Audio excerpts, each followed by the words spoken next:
आ गया स्कूल परिसर में। चल। आप इन्हें धक्का क्यों दे रहे हो? तू कौन है और ये भीड़ लेके कैसा आया है? तुझे आज काम वाम नहीं मिला क्या? मैं यहाँ अपने काम से आया हूँ। अरे सारे स्टाफ कहाँ चले गए? आना दो। धक्के दे के बाहर निकलवाऊं? कहाँ चले गए तुम लोग?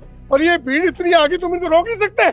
इसकी हिम्मत तो देखो, ये गवर्नमेंट टीचर के सामने बोल रहा है। मैं बस ये जानना चाहता हूँ कि आप इनको धक्का देके क्यों निकाल रहे हो? क्योंकि ये कचरे वाले की बच्ची है, इसको एडमिशन यहाँ नहीं दे सकते क्योंकि यहाँ बड़े घरों के बच्चे पढ़ते हैं। तो क्या हो गया, पढ़ने का अधिकार तो सबका है ना। इस फटीचर के बच्चे को एडमिशन दूं?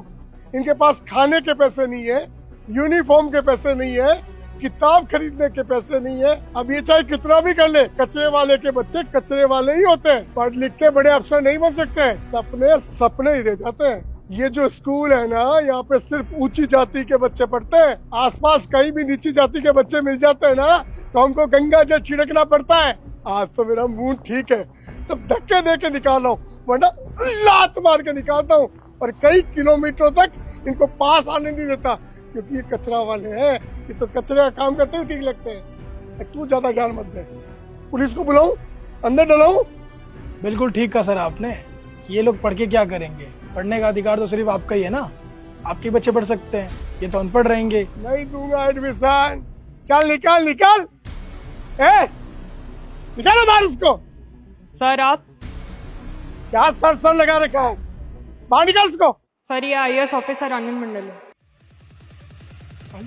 IAS officer?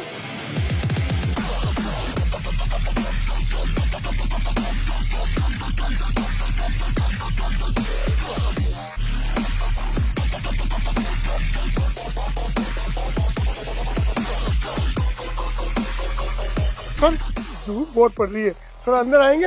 एसी में बैठ जाइए सर। क्यों, ये धूप आपको अच्छी नहीं लग रही? एसी में बैठ के बात करना है, जो बात होगी यही होगी और इन गांव वालों के सामने होगी। Sir please. पता है मैं यहाँ क्यों आया हूँ? इन सबके कंप्लेन पे आया हूँ। इनको इसलिए साथ लेके आया हूँ ताकि इनके बच्चों को मैं इनका अधिकार दिला सकूं। आप सब टीचर हैं, आपको सरकार सैलरी देती है, हर महीने देती है। आप बदले में क्या करते हैं? कुछ नहीं करते। आप लोगों को समझना चाहिए कि बच्चों को अच्छे संस्कार देना चाहिए, उनको अच्छी बातें सिखानी चाहिए, और इन जैसे लोगों से फीस लेते हैं। ये सरकारी स्कूल है, सरकारी स्कूल में फीस लगती है, लेकिन आप लोगों ने तो भ्रष्टाचार हर जगह फैला रखा है। हर जगह टीचर पहले अच्छा माना जाता था, लेकिन आप जैसे कुछ टीचर्स की वजह से बाकी अच्छे टीचर्स भी बदनाम हो रहे हैं। कलंक हो आप लोग। हर चीज का फीस चाहिए, हर चीज में करप्शन चाहिए। आपके बच्चे पढ़ लिख के आगे बढ़ सकते हैं, इनके बच्चे पढ़ लिख के आगे नहीं बढ़ सकते। कोई किसान का बच्चा है, कोई कचरे वाले का बच्चा है, तो वो पढ़ नहीं सकता क्योंकि उनकी जाति अच्छी नहीं है। वो अगर किसी अमीर बच्चे के साथ बैठेंगे, किसी ऊंची जाति वाले के साथ बैठेंगे, तो उनका हक ले लेंगे, उनको अपवित्र कर देंगे। ये सोच है आपकी, ये मानसिकता बहुत खराब है। यही मानसिकता हमारे समाज को अंदर ही अंदर खोखला करती है, और अगर आप जैसे टीचर इस समाज में रहेंगे तो ये खोखलापन बढ़ता रहेगा। हमारा देश कभी आगे नहीं बढ़ पाएगा। भ्रष्टाचार तो आप लोग करते ही है, और साथ साथ में आप जातिवाद भी फैला रहे हैं। आप लोगों को सिस्टम से निकालूंगा, तभी हमारा सिस्टम सुधर पाएगा। इसलिए आप लोगों की सजा यही है कि कल से आप लोगों को स्कूल आने की कोई जरूरत नहीं है।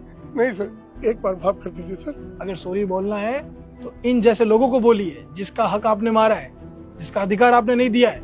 आपको किसने दिया ये अधिकार कि आप इनका अधिकार छीनेंगे? दिया किसी ने आपको ये अधिकार? नहीं दिया है ना। फिर भी आपने अपनी मनमानी की, तो आप कैसे सोच सकते हैं कि मैं आपको माफ करूंगा? सर मेरे लड़के पढ़ाई हो तो बहुत आईएएस बने हुए, बहुत टॉप पे गए हुए।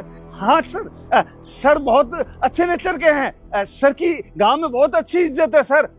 बहुत अच्छे बच्चे इनके पढ़ाए हुए आगे तक गए हैं सर। पूरे गांव में मेरे से ईमानदार टीचर तो कोई है ही नहीं।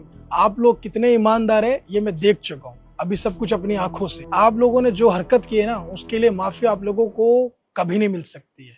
आपको सजा मिलेगी, और सस्पेंड करूंगा क्या? मैंने आप लोगों को सस्पेंड कर दिया है, ठीक है?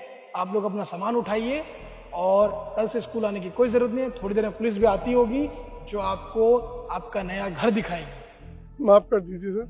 2 मिनट शांति से खड़े रहो, मेरे को इनसे बात करनी है। और आप सभी, आप लोग चाहते हैं कि आपके बच्चे पढ़ लिख के आगे बढ़े, एक बड़ा अफसर बने, तो उसके लिए आप लोगों को अपने बच्चों को पढ़ाना होगा। जब आप लोग अपने बच्चों को पढ़ाओगे तभी वो आगे बढ़ पाएंगे, तभी आप जैसे लोग इन जैसों के सामने टिकेंगे, वरना ऐसे लोग आप लोगों का हक मारते रहेंगे। इसलिए अपनी आवाज को बुलंद कीजिए, लड़िए, आवाज को ऊपर तक पहुंचाइए, तभी आप लोगों की हालत सुधर पाएगी। और हमेशा कभी भी आप लोगों को प्रॉब्लम होती है तो तुरंत कंप्लेन कीजिए। इन जैसे लोगों की वजह से अपनी आवाज दबाइए मत।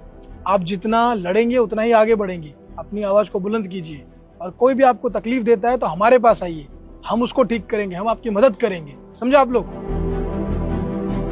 आप जैसे लोग बस समाज को अंदर ही अंदर खोखला बनाते रहते हैं। जिस थाली में खाते हैं उसी थाली में आप लोग छेद करते हैं। मुझे शर्म आती है आप जैसे टीचर्स पे। अगर आप लोग ईमानदार रहेंगे तो बच्चे भी ईमानदार बनेंगे, लेकिन आपसे बच्चे क्या सीखेंगे? सिर्फ करप्शन।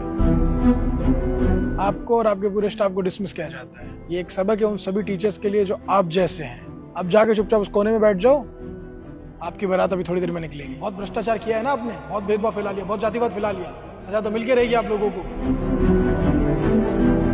चलिए अब घर जाइए और आपके बच्चे का एडमिशन हो जाएगा, फिक्र मत।